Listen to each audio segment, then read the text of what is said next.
মুকাদ্দাসের এই পাথরের সংস্পর্শ আসতে না পারে। এই জন্য মুসলিম রাষ্ট্রের মুসলমানদের পাসপোর্টের শেষ পাতায় লেখা আছে, এই পাসপোর্ট দিয়ে সারা পৃথিবী সফর করতে পারেন, বাইতুল মুকাদ্দাস সরাসরি আপনি ঢুকতে পারবেন না।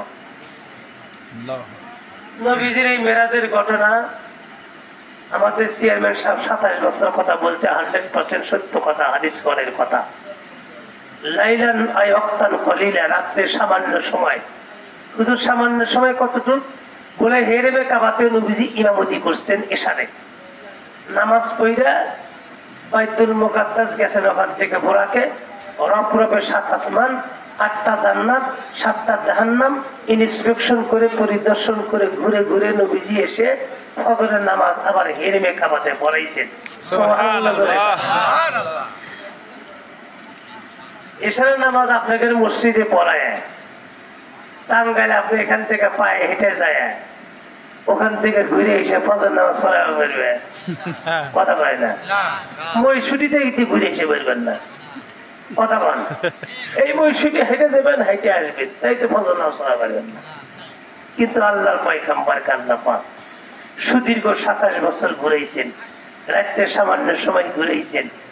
এইটা এই দেশের বিজ্ঞানরা কয়, মুসলমানরা মেরাজের ঘটনা বিশ্বাস করে, এদেশের বিজ্ঞানরা কয় মেরাজের ঘটনা আমরা বিশ্বাস করি না। বলে কেন? মক্কা থেকে বাইতুল মুকাদ্দাসের দূরত্ব 1800 কিলোমিটার।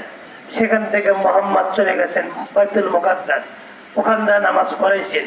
ওখান থেকে প্রথম আসমানের দূরত্ব হাজার হাজার কোটি কোটি মাইল, সেটা পাঠ দিচ্ছেন। মাশাআল্লাহ নাই গেলেন, কিন্তু আকাশের যে তাপমাত্রা, এই তাপমাত্রা ভেদ করে মোহাম্মদ কি করে 7 আসমান পাঠ দিলেন, এইটা আমাদের বুঝে আসে না।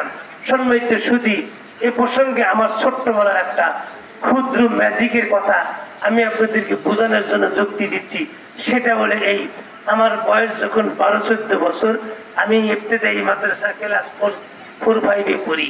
ওই সময় একটু দুষ্ট ছিলাম, আমার ছোট ছোট বন্ধুদেরকে নিয়ে জাদু খেলা দেখাইতাম। জাদু খেলা আমি দেখাবো, ওই যে ফুলওয়ালা 5 পয়সা 10 পয়সা জায়গায় আসছিল, আর 10 জন হইতো 10 পয়সা করে জমা দে, তোদেরকে জাদু খেলা দেখাবো। কি জাদু খেলা? এদিক তাকান, বেনেদের না দিলে হাসবে, আপনারা আওয়াজ খান না। ওই যে কুবিবাতি আছে না, ল্যাম্বোবাতি, কথা হয় না, ওই ল্যাম্বোবাতি জ্বালাইতাম মেস্টোকা দিয়ে।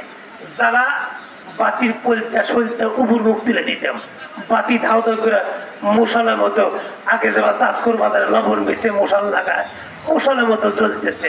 বন্ধুদেরকে বলতাম, জাদু আজকে আগুন খেলা হবে, চক্ষু বন্ধ কর।